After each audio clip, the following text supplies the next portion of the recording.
আজকে এখানে দাঁড়িয়ে যখন ছাত্রলীগরা স্লোগান দিচ্ছে তখন মনে হচ্ছে যে আমি 69-এর ছাত্র, কিন্তু বয়স তো তা বলে না, দাঁড়িয়ে হয়ে গেছে।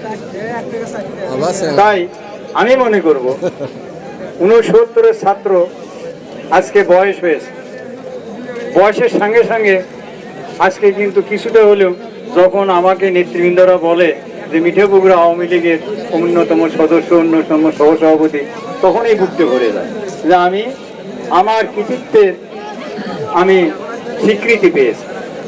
তাই আমি মনে করি আজকে যে আমি কোনো বক্তৃতা দিব না, আজকে ছাত্রলীগ গঠন হবে, বঙ্গবন্ধু ছাত্রলীগ 48 সালে তৈরি, আজকে আছে বিশ্বের মধ্যে বলা যায় এশিয়া মহাদেশের মধ্যে তো অবশ্যই বৃহৎ যদি ছাত্র সংগঠন থাকে তো ছাত্রলীগ আছে।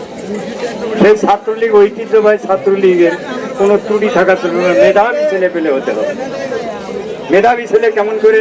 আজকে দেখেন যতগুলো মন্ত্রী আছে সবাই ছাত্রলীগের, আজকে আমাদের সাধারণ সম্পাদক ছাত্রলীগের নেতা, এত বেশি জানে, এত বেশি তাদের দক্ষতা, তার জন্য ভালো শিক্ষিত হতে হবে, ভালোভাবে লেখাপড়া করতে হবে।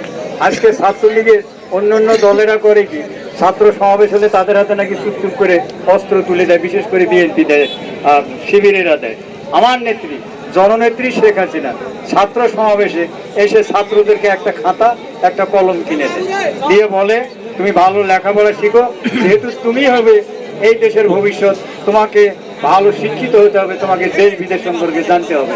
তাই আমি মনে করি তোমরা আজকে যারা ছাত্র লীগের কমিটিতে আসবে বা ছাত্রলীগের সমর্থক হবে, তারা সবাই ভালো লেখাপড়া করবে, ভালো লেখাপড়া করে এখান থেকে ওবায়দুল কাদেরের মতো দেশের কর্ণধার হবে, এটা আমি অন্তত আশা করি।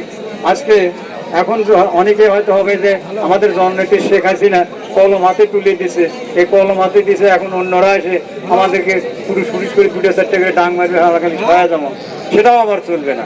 ছাত্রলীগ হবে স্মার্ট ছাত্রলীগ, যেমন হবে শিক্ষিত, তেমন হবে শক্তিশালী, যেমন হবে তাদের লেখাপড়ার তীর্যতা, তেমন হবে তাদের স্বভাব তীর্যতা। তাই জন্য মানুষকে মারার জন্য নয়, আমরা মানুষের কাছে যাব, মানুষকে ভালোবাসা দিব, মানুষকে আওয়ামী লীগে দীক্ষিত করব, ছাত্রলীগকে দীক্ষিত করব।